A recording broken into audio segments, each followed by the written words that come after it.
Alrighty, folks. Hello, good afternoon.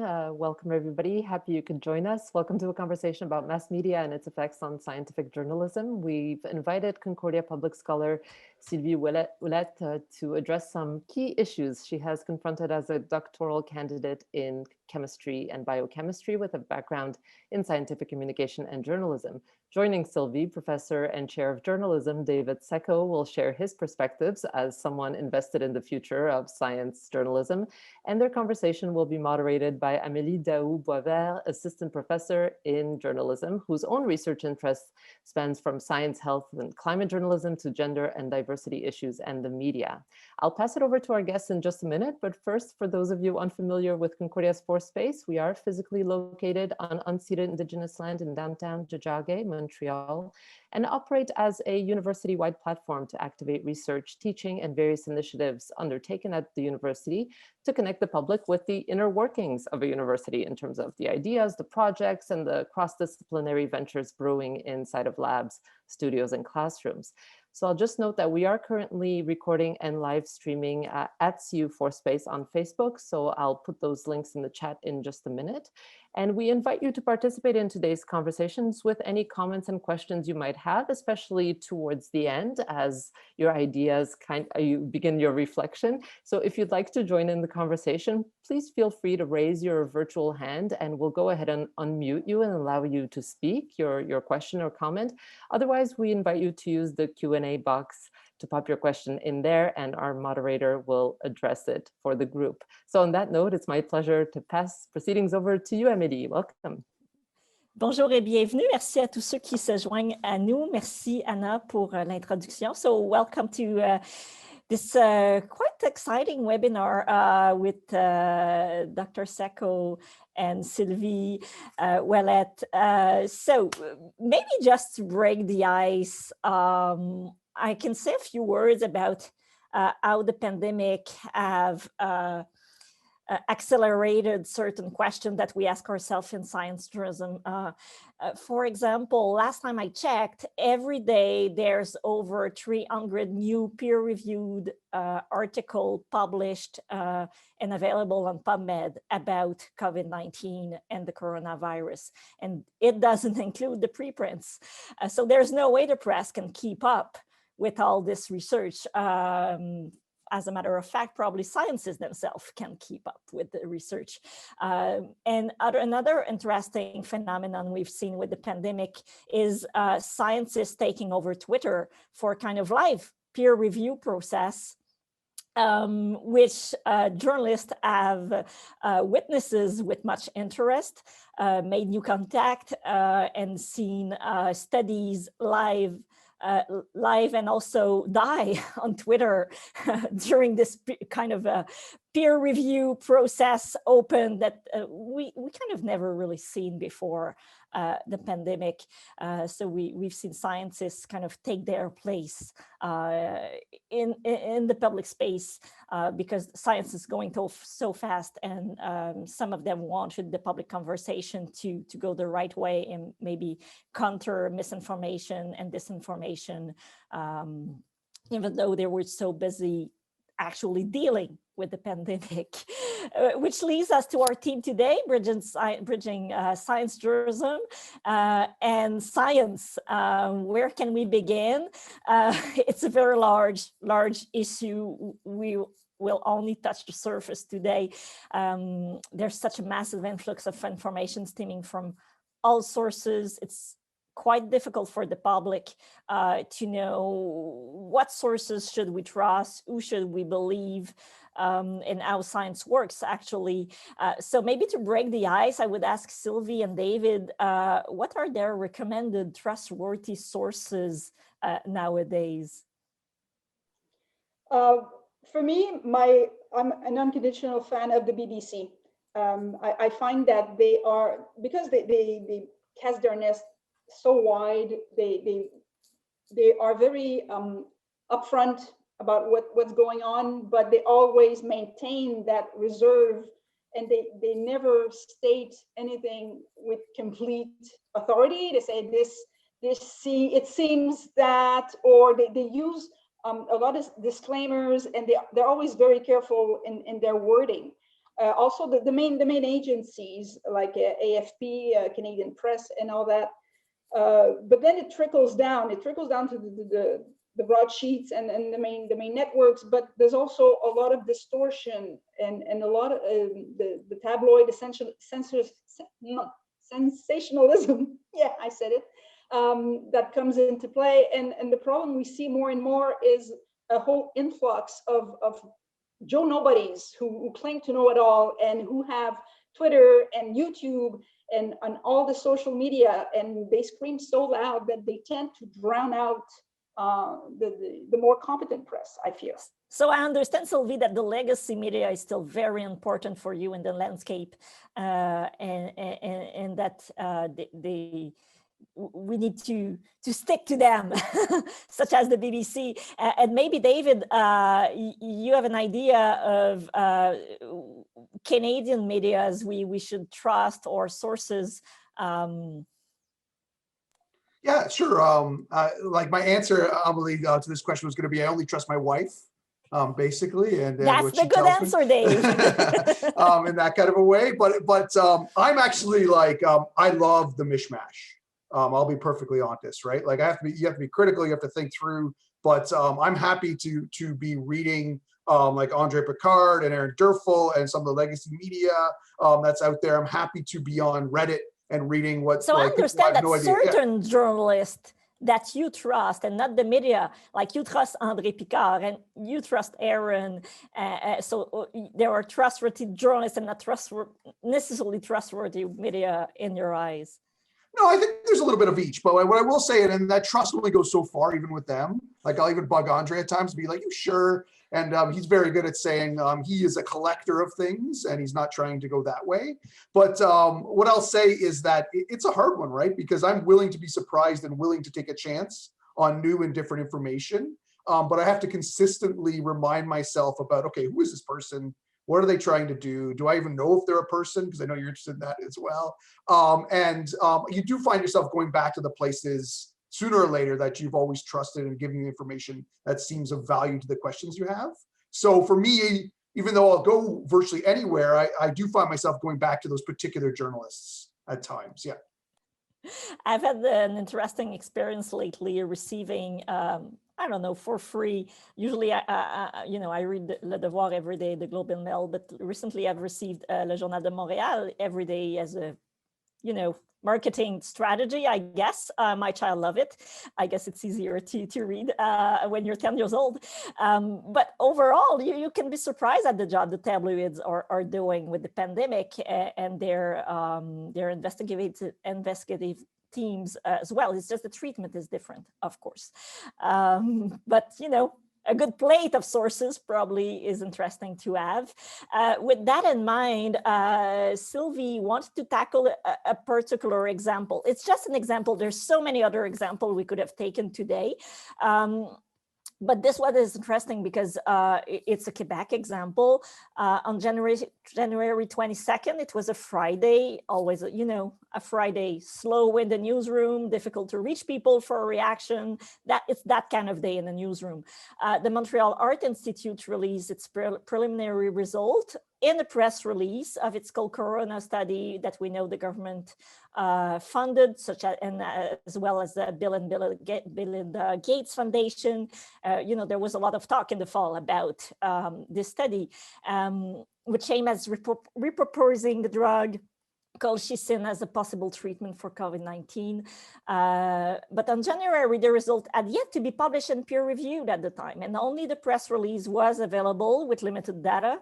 And over the following days, news media around the world relayed the result in multiple languages, stating, the main conclusion of the press release, that the drug reduced hospitalization and death with a certain hype, we should say.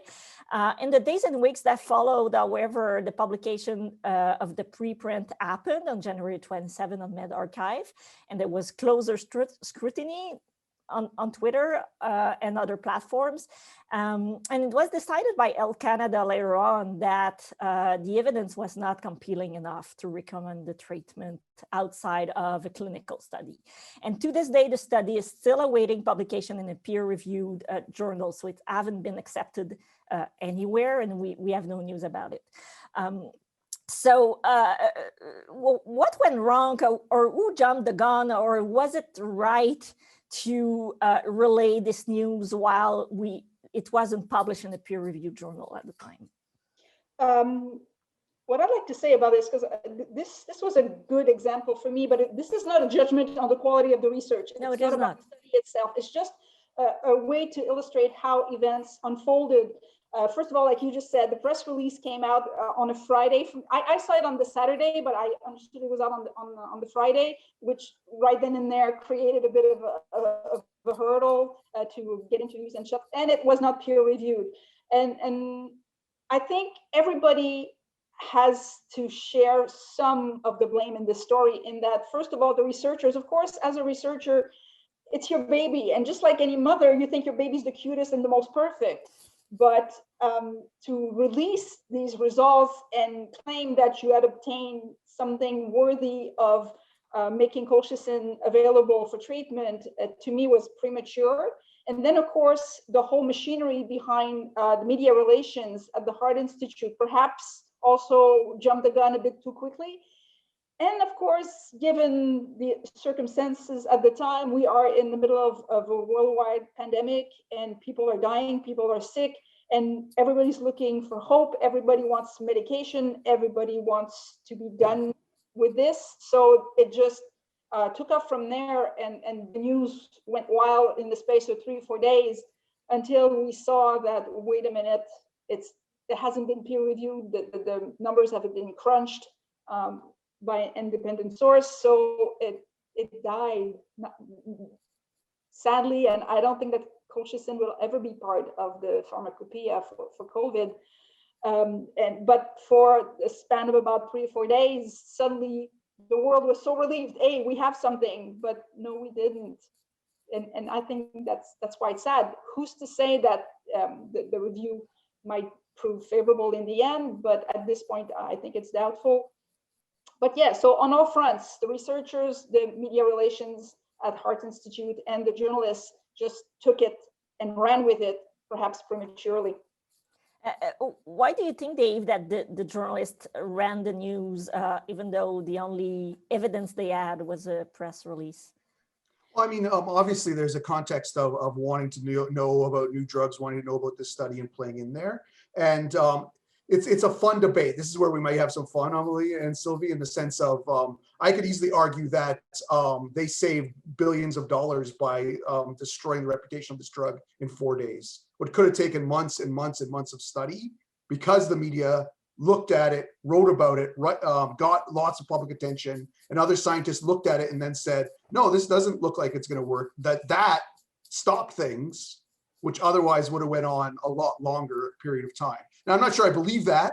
Like, that's why I'm saying I'm having some fun, but you could see an argument, that exposure, that lights, that thing that the science journalists might want to bring to this, that, oh, there's this new study. Now they've released a press release. You've said something to me, and it's now my job to say someone else. Now there's the big pressure to release the preprint at least a week, less than 5 days later, because people were actually asking for it.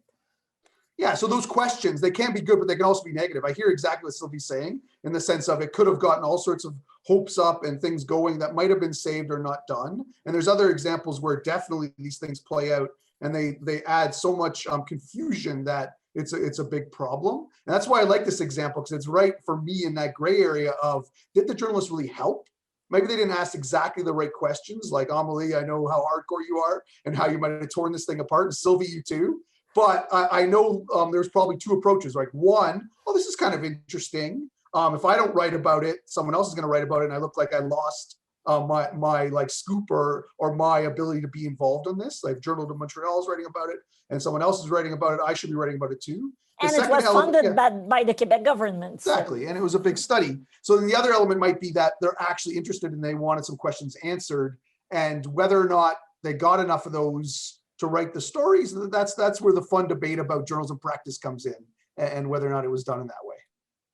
What I also like to point out is that at the time we were still reeling from all the kerfuffle with that guy in France who had tried to push hydroxychloroquine and claiming that big pharma was against him and there was a conspiracy, and there he was all flamboyant on YouTube and then saying, everybody's against me and we have proof that it works and they're trying to shut us down, and we got none of that. The folks, Jean-Claude Tardif at the Heart Institute was very dignified and said, this is what we're obtaining and we are concluding XYZ. We're putting it out there, but they never made a big splash about it. And they were so much dignified and civilized about it, whereas the French side had been so inflamed. Maybe there was some lessons learned from earlier in the pandemic, when Didier Raoult released his hydroxychloroquine study. No one wants to be the next Didier Raoult, right? Yeah, but at the same time, I pointed out before in several conversations, is that this is the first time that we are seeing science evolving in real time. Usually, a lot of this is hidden to the public. Within the scientific community, we are aware of the studies going on, but we never get to see and disseminate these results until everything's been sorted out and the trials ran, and finally we have something. Sometimes preliminary reports come out, but most of the time it's over and done with by the time it's released. Whereas now, because of the situation, we see things, there's a massive influx of information, right, left, and center, people trying with ivermectin, people trying with the dexamethasone, so much stuff happening all at once because of the urgency, and so many preprints being made available, and open access and all, and everybody can have access to this. And unfortunately, a lot of people don't have the knowledge and don't have the background to truly appreciate what's in such a press release. And it gets picked up by whoever, and they will do a self-promotion type of thing, especially on YouTube. Anybody can be on YouTube. Everybody's an expert suddenly. And I see every now and again, I see comments on Facebook posts and all talking about, number of cycles in PCR. And I'm thinking, when was the last time you did PCR, sir? He said, well, I don't know. I'm not even a scientist, but they shouldn't be doing 45 cycles of PCR. Say what? Who are you? What do you know? And these people, unfortunately, scream so loud that they're drowning the competent voices. And it's been proven that false information travel really faster than true information. So that's part of the problem too. But how can we prevent hype and hype of science information, or even misinterpretation of scientific studies? I think through proper training, and leaving, I wouldn't say, how can I put this? First of all, there's going to be a massive effort needed for the press, what you call the legacy media, to regain in credibility, because unfortunately a lot of people are protesting that, oh, the media is sold to big pharma, and there's so much cynicism at the moment. And it's only through consistency and through a continued effort to reestablish their credibility and validity that the media will be able to eventually show that they are a voice that needs to be listened to, as opposed to everybody else who in their own basement can broadcast whatever they like. But it starts with training on both sides. I mean, first of all, I think scientists should be better equipped to interact with the media and to convey their science in a manner that can be easily understood by everyone, but also on the journalism side, which I think David will address. And how do you train journalists to become specialists in the many fields of science, to be able to read and explain press releases and preprints and preliminary results and the study results? I'm curious, Dave, how do you think we can prevent hype in the media? So this is a hard one. I love these questions because, and I know this is unsatisfying to Sylvie and Amélie, so I hope it'll generate a little bit of fun. But these are questions that when and we've talked about this, Amélie, I go back 100 years and read old textbooks. You know, I'm that guy that likes libraries and things like that. Like the same questions that we talk about in different formats will kind of be there. So this is one of those questions where I'm hard pressed to know exactly that there's a really good answer that will always be there, because some form of hype is required, right? To envision like the futures we might want to live in. But hype can quickly get very negative in that kind of a sense. And so for me, the dividing line is often between what the information is meant to do, like how is somebody supposed to use it? When are they going to find it when they need it? How do they think of it? It's trustworthy. So a lot of that comes to training and to thinking about the science, to thinking about who's saying it and why in that sense, versus the elements of the use of this information for persuasion.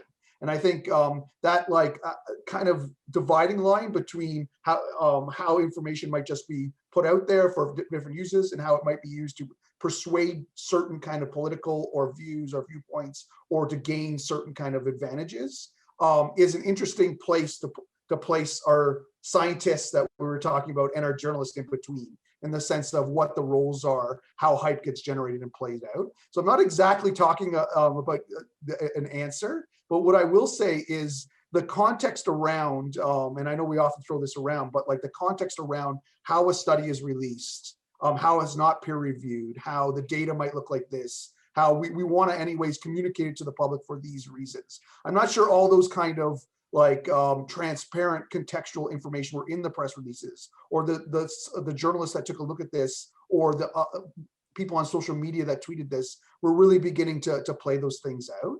So I think hype, the challenge is that it grows quickly and exponentially without you even realizing, like in that kind of a sense. So the only way to really potentially fight it is often with like almost like a mental integrity of freedom, where you're trying to say, okay, what here is information that I can definitely verify and I know it's true, or I can say that I don't know it's true. And then what here can I say seems like a bunch of hype, or seems like a bunch of questions you don't have answers to.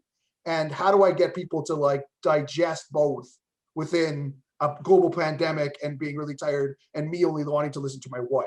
So I'll stop there, but like, I find it a really interesting and challenging question. I have other answers to it, but I don't want to like talk for too long at one time. Yeah, and we've seen other kind of hype on the other side with the AstraZeneca vaccine, for example. One case of a rare blood clot making the front page, for example. Oh, this is the first in Quebec or Canada. It's front page, and it's one case in thousands and thousands. 100,000, yeah, but it was expected. But there again, I think. At the very least, I think journalists should be trained on how to read a scientific publication. Whenever you see something about, oh, a promising drug to cure cancer, well, first of all, what is this? Who funded this? What's the size of the cohort? Was it prospective or retrospective? What, you know, all the details in there, the data analysis. It doesn't take a PhD, but it takes a strong scientific background to be able to read such a paper. And a problem I often see is when I watch TV, I watch the news on TV. Sometimes it's the same journalists covering health and covering physics. And recently, somebody on Radio Canada was explaining how the vaccines work. And then a couple of days later, he was analyzing the landing on Mars of the Perseverance rover. And I'm thinking, how can somebody...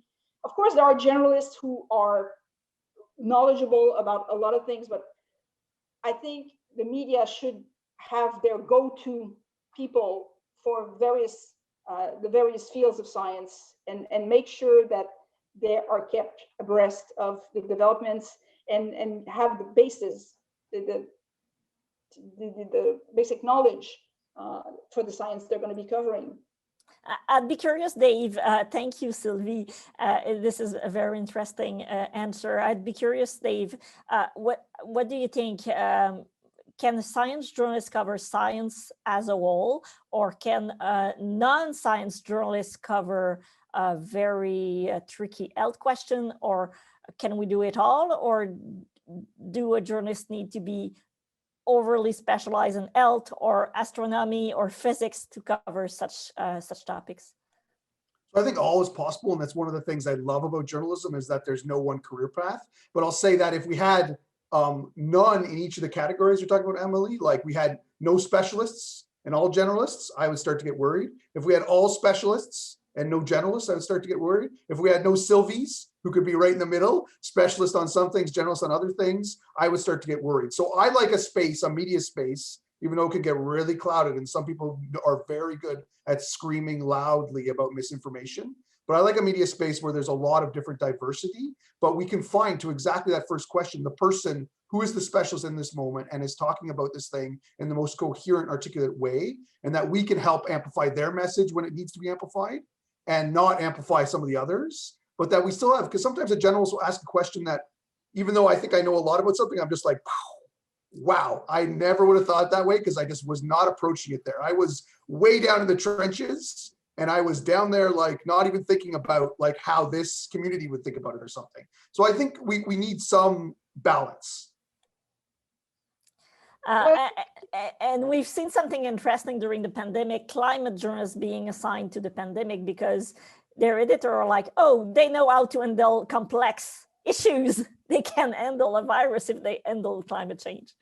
Well, I think you see something also, if you look at, for instance, I don't know, religion, you will have some journalists who are more versed with the Hebrew community, others will be more knowledgeable about Christianity, others will go more towards Islam.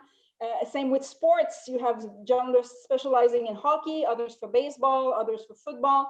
And at the same time, you have those, like David was saying, the journalists who can cover a little bit of each. But if you want something that's more in depth, then of course, I think it's worth developing a niche for scientists, be it health or astronomy or physics or climate.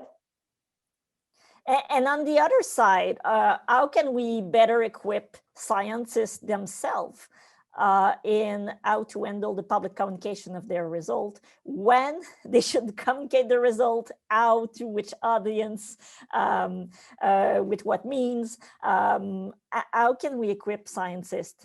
Because they have their share of the responsibility here.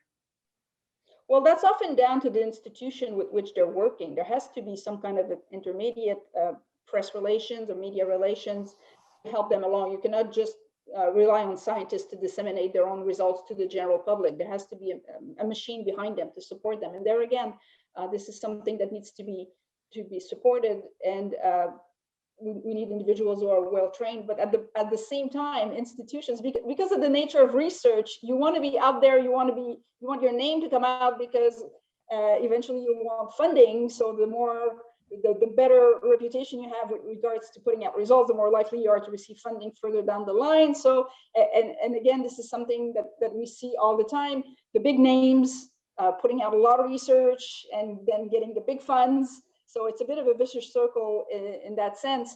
But yes, so the scientists being trained perhaps more towards scientific communication, like at Concordia, the biology department offers to grad students, it offers a scientific communications course. And I don't know whether other departments do it, but I think this should be mandatory in every department. The moment you enter grad studies, either at the master's or PhD level, you should also be offered some training on how to communicate your results. And I know grad pro skills at Concordia also includes some communications training, but it should be mandatory across all disciplines, I think. What do you think, Dave? Yeah, mandatory, I think is interesting, because when I was doing my science way back when, it's a long time ago, there was nothing, like Sylvie's saying, it was there, but you really had to hunt it down. There was no expectation that you would go in to your doctoral studies and you would get some training in communication, or even that you would get some training in ethics, which I now know the program that I went through now has that, where they're like, you should be taking some of these classes as well. So what I'll say is we run a summer school now, as Sylvie and you both know, and I love that course in biology that's related to bringing science students in and exposing them to some of these issues, getting some training in digital media, getting some training in social media, giving it a try in that sense, also creating some narratives and some storytelling. But what part of the thing that I see as one of the most valuable that often comes out of that is to put them right into the the scenario we talked about, like in the sense of they're the journalist who's covering this study that has the press release. They're forced to do it in quick time because the journalist, let's say, gets 2 or 3 hours to write their stories. They might get one source or not. But I think that kind of attempt to ask both a journalist to put a scientist mindset on and a scientist to put a journalist's mindset on, and then almost role play by having some of that. And I don't know how you feel about this, Sylvie, because I know you've been in both worlds. But for me, sometimes they feel exactly the same. Like there's no divide. I'm like, I could use my science brain, my journalism brain. If they're different, they're the same thing. Sometimes I do feel like I need to be in different spaces. So I think getting those students or getting those researchers to experience those different public spaces and experience them sometimes very viscerally, like, oh my God, I can't believe I made that mistake. And now all these people are going to think their grandparents should get X and they might be saved. And I should have been more thoughtful about that. Or, oh, this data, I really shouldn't have held that press conference with this data yet. I should have like toned it down a little. I think it is a useful kind of space. But I agree with Sylvie that like the more we can do training and try to address these questions together as in groups, the better off I think we'll be when you find yourself as a surprise in a situation like this, as a scientist or a journalist. Yeah, yeah, Sylvie. When I did journalism several years ago, the focus was put on, it was a major in journalism, but they encouraged us to do a minor in what would eventually become our beat, be it science or political science or history or philosophy even, so that we could develop some kind of expertise in parallel to our journalism expertise. I hope this is still the case. But also what I was very happy to see this year is the journalism department is now offering a minor in scientific journalism for science students. So this is where they cross paths. And I know that at the moment, I think it's only at the undergrad level, but and there's also the grad dip program that very few people know about, unfortunately. Myself, in the past 3 or 4 years, I have directed fellow grad students towards the grad dip because they realize, well, research is not really what I want to do. I want to do more communication. And I was telling them, well, journalism offers a graduate diploma program. You already have a degree in science, then you can do a year intensive training and go into communications if that's what you like, because now you have the background in science, let's do journalism, or the other way around. First, develop your skills as a journalist, but in parallel, find a beat that will suit you. But at the graduate level for grad students and masters and PhD, especially PhD, this year I was part of the Public Scholars cohort. And again, this is another avenue. Mind you, there was only 10 of us.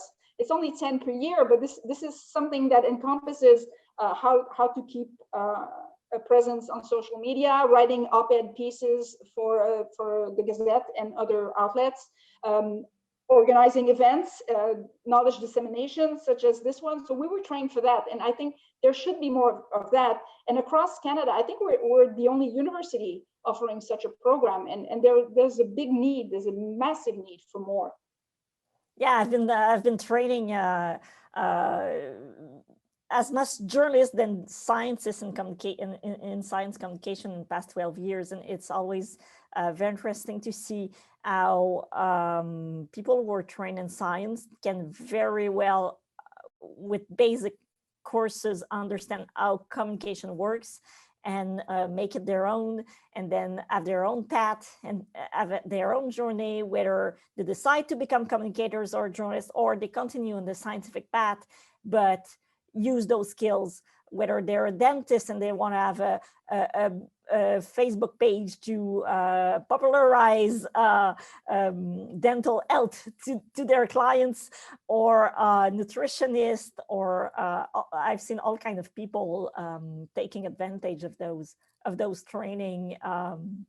It's quite fascinating actually to see, and we have those students. You're right, Sylvie, in the diploma program at Concordia, who, a few a year who have a scientific background, they come into this graduate program and they thrive. And I think right now we have a graduate working for Canadian Geographic and writing really amazing stories about ecology and geography and all those great topic. I would be curious to hear you, Dave, on the training the training question.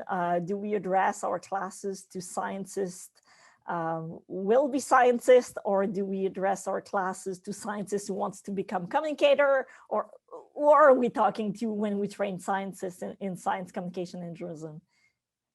So yeah, like an interesting one in that kind of a sense. I think for me, it's the same, because the world is, you know, everyone has a more diverse voice. Everyone can get out there and do their own thing. I think it's not that we're gonna lessen the journalism training because they're scientists, or increase the scientific training because they're journalists. I fully agree with Sylvie that, like, we have to hit it as hard as we would no matter what the discipline is. And we have to ask both to be able to perform in that kind of a sense. So I think when, let's say for the minor in science journalism, when those science students come, they're going to be asked to do everything that a journalism student would do within the framework that we're looking at the principles of science journalism, with journalism being at the forefront of that, right? Because there will be some clashes of personality and clashes of values about what should take priority in that sense. So, but I think at the same time, journalism, as you know, Amélie, can learn a lot from the approaches to evidence and to argumentation that science brings in that kind of a way. So I think that use of evidence, that use of data, combined with an understanding of how media tools can be used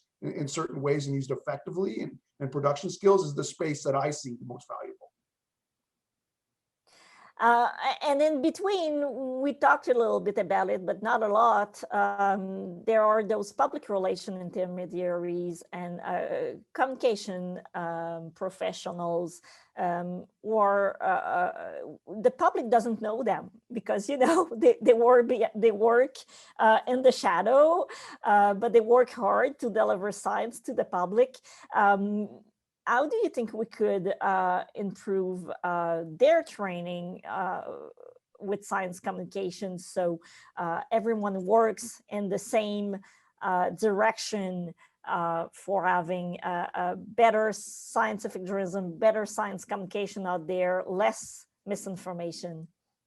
Well, I think this is where the concept of the bridge comes in, and it all has to do with knowledge brokering. How do you go from one to the other, and vice versa? And the problem that we see in grad school with our research, we are more or less trained to write scientific paper for scientific publication for a very specific niche. And we don't always know that eventually this will have to be translated and make its way to the general public. And this is where there's a gap to be filled. Not only as regards journalism and the media, but the whole knowledge transition across all spheres for too many years, even within the field, the scientific fields. Everybody works in silos. Even microbiology and biology and biochemistry sometimes don't talk to one another. We need to make a better effort to link them all. And the same goes for science and the public. In between are the intermediaries, of which the journalists and of which the media relations team. So I would envisage a continuum with different players along the way to help support each, to facilitate this conveyor belt type of thing, that going from the lab to the public. And at different specific spots, you would need people to gradually bring this up. And who are we talking to? For instance, media relations in a lot of institutions will issue a press release that is very general, because if it's about a new drug, then they need to have the money interests, and the pharmaceutical and the technology transfer. There are so many aspects that we need to look into, that you basically require specialists along the way at different steps. So again, I think knowledge brokering in and of itself should perhaps be considered as a discipline. What do you think, Dave? How can our communication and public relation colleagues help in the matter? So this is an interesting one, right? Because there are some elements of the purpose and what the goals of each of these things are. So what do the scientists want out of it? What are the public relations and what's their function in society and their role thing? And then what are the journalists trying to do? So some of that makes things murky, but my own feeling, and I'd be interested in your thoughts on this, Sylvie, is that many of the students that, let's say, come to Projected Futures, which is our summer school in science, they may want to be journalists. They may not know what a journalist is and compared to a SciComm or science communication professional. They may still want to be scientists, or they may want to be science communication professional or PR and things like that. But I really see them gaining when they again have experienced a little bit of each of those worlds. So they understand why a journalist thinks that way, why they want that, why they believe so fiercely in their own independence, right? You know what I mean? Like, as a journalist, I really want to be independent, and I need to be independent from all these other things.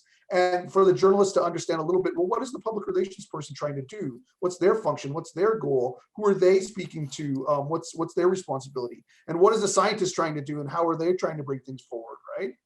Because in the end, I think that Sylvie's right. Like, well, that pipeline, and I always love Tim Caulfield's work about the hype pipeline, about how, you start off with the scientific research here, and then what happens to it when it gets spit out at the other end for public consumption. Does it look very different? Does it look the same? Is it accurate or not accurate? And I think if everyone along that pipeline kind of understands what the goals of the others are, you're at a better place towards answering this question.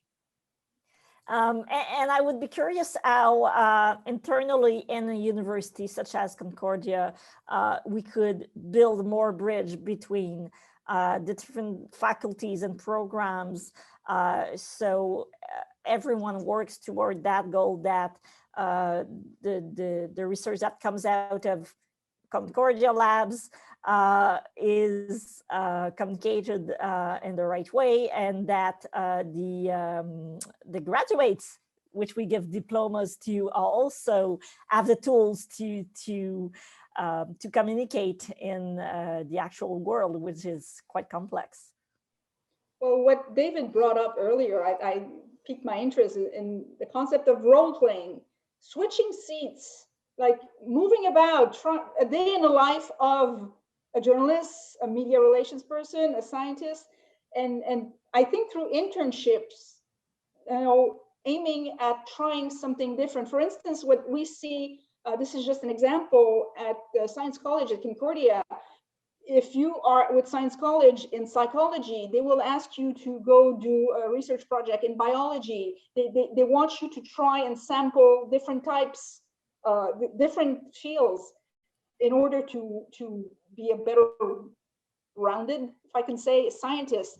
So I think this could also apply to journalism and communications, in that you shadow a scientist in their lab for a couple of days, see what it's like to work at the bench.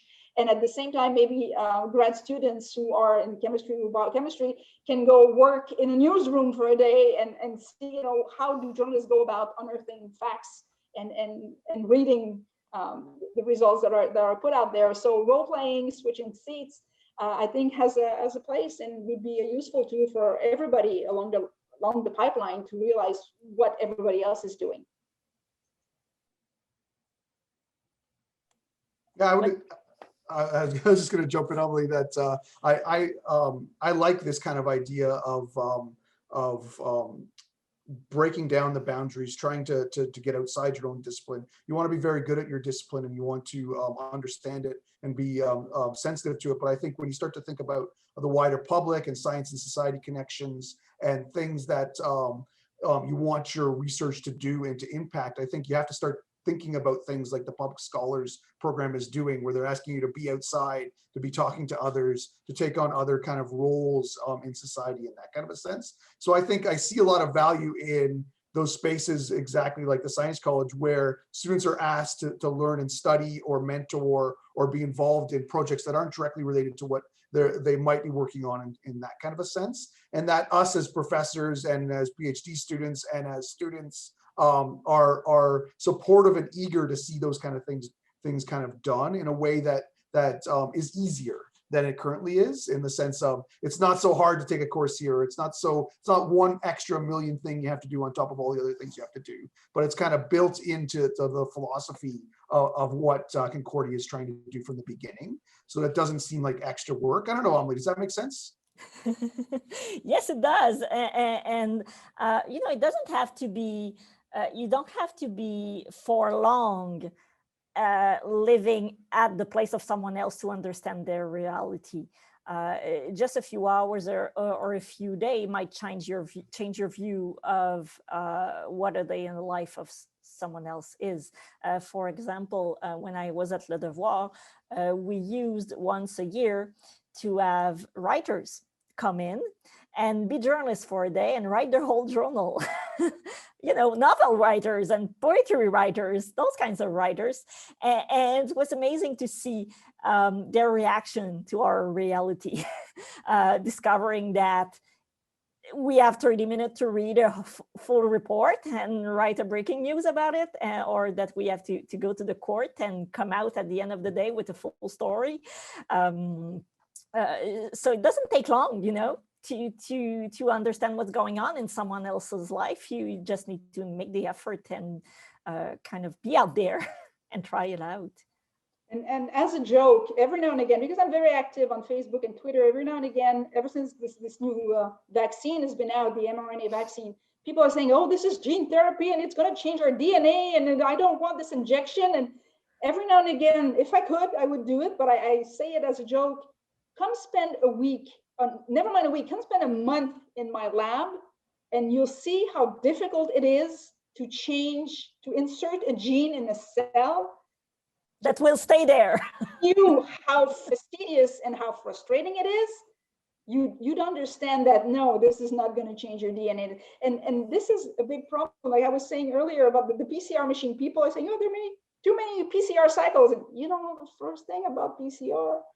You know, so if we were to open the doors, it's not feasible at the moment, sadly, but if we were to spend more time with people and make them see what it's like to be a scientist, what it's like to be a journalist and everything in between, then I think we'd be in a much, much better place. Thank you, Sylvie. That's an interesting example. I think I'd like to maybe take a few questions from the participants from now on, if they have some. Don't be shy. Maybe you want to jump in the conversation. You can use the Q&A.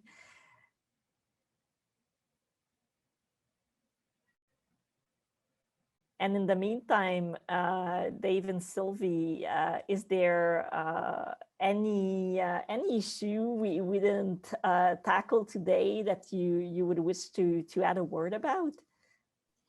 Yeah, I'd like to make a suggestion right here and now, because of course, at the moment it's not possible, but from the moment we go back to normal, or what normal will be, especially as regards life on campus, to what extent could journalism students at Concordia be invited to go spend a day, not only in the science labs, but any other department at Concordia, be it art or dancing or whatever else, to see what it's like to conduct research. And we have so many programs that I'm sure departments would be willing to have a journalism student shadow a grad student, a PhD student, and see what their research entails. So this is, I don't know whether this can be worked on for the next few years. Yeah, no, what I'll say, I know Amelie's going to have ideas here, but I'm going to jump in first just to say that this is something that we have a dedicated science journalism course in undergrad. There's been times where we've done this experiment, which I love, either sending students for a day to perform or to biology and X, Y, and Z.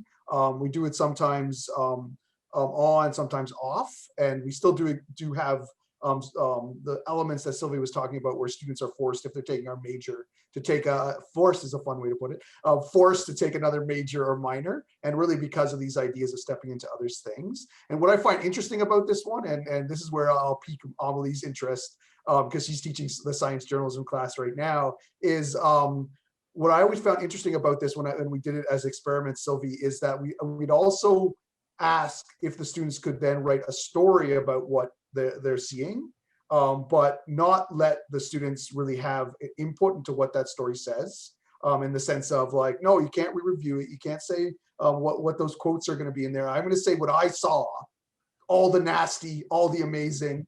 And then they would go through this kind of process of sharing. And it was always really fun because often there was a huge alignment. Like I sat down, we did these things, and this is what I saw while I was there. This is what I learned about these debates. But there's other times where the journalism student viewed things very differently than like their experience than what the science student was kind of portraying to them in that way. And I'm not saying one was right or wrong, because these are just versions of reality in some ways. But for me, it was always an interesting experiment to see them try to negotiate each other's roles, see each other try to negotiate each other's perspectives about what the goal of this was, and what it might look like if it happened for real, for money, with a professional journalist and a scientist. So Amélie, I don't know if that sparks your interest here, but I love this idea.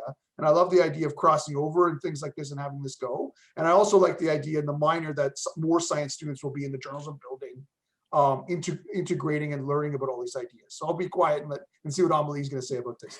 Yeah, just the experience of interviewing a scientist for the first time is interesting for those students. You know, they go through their journalism program, and sometimes they will interview scientists for a story because it just happens like that. You know, they tackled an issue where they need an expert.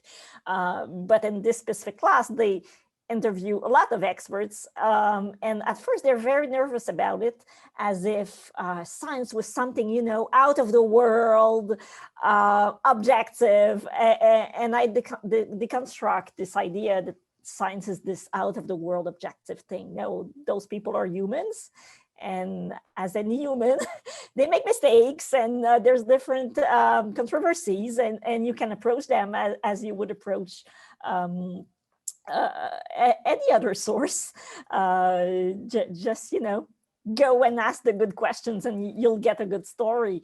And I had a student this semester who wrote me a message, and he told me, oh, Amélie, now in all of my classes, for every story, I try to find a study or an expert to interview, because it just makes the story so much better with more depth, that I use it all the time now. And I find new angles I would have never thought about if I hadn't. For example, writing about disability, found a Montreal study in which the researcher made a study about how disabled people living with a disability experience not having access to their gyms, because you need a special gym if you're in a wheelchair. You cannot exercise in a normal, you know, non-disabled people setting.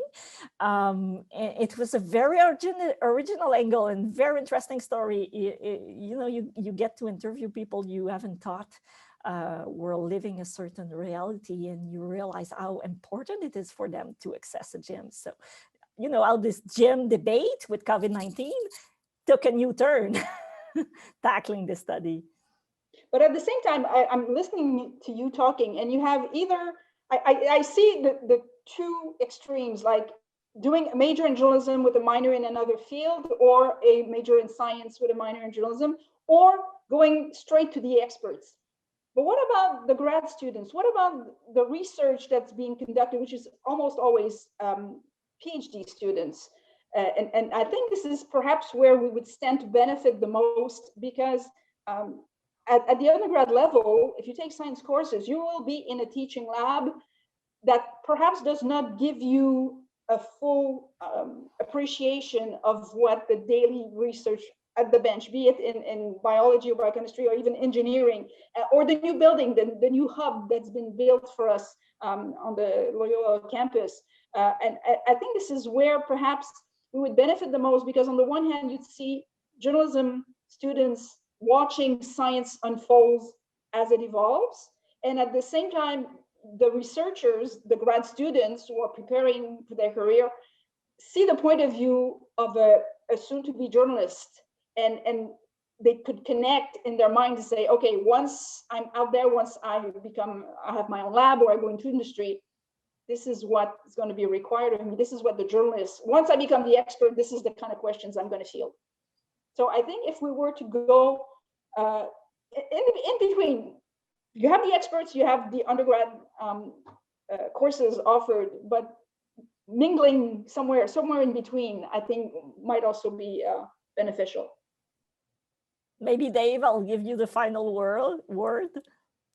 Oh, I think it's great. I think that, like, when I was saying this, I was never intending it to mean that I would go to me, a dusty old professor that runs a lab, and ask questions. I think the goal has always been, and that's just a joke, but the goal has always been that grad student to grad students, or where the science is actually happening, the people that are doing the bench work and things like that, those are the training opportunities where we make progress, as Sylvie's saying, in the sense of, you have two people that aren't ingrained in their ways or don't believe in one particular perspective, or that this is the way things have to be done, but are learning together. They're doing their science, they're becoming better scientists, they're doing their journalism, they're becoming better journalism. And then in that moment, they're interacting and trying to understand each other. I think those are the moments that we make progress on our initial questions about hype, our initial questions about how do these things get out there and get like blown out of proportion. And everyone's like, where's the brakes? And I'm like, there's no brakes anymore. Good luck.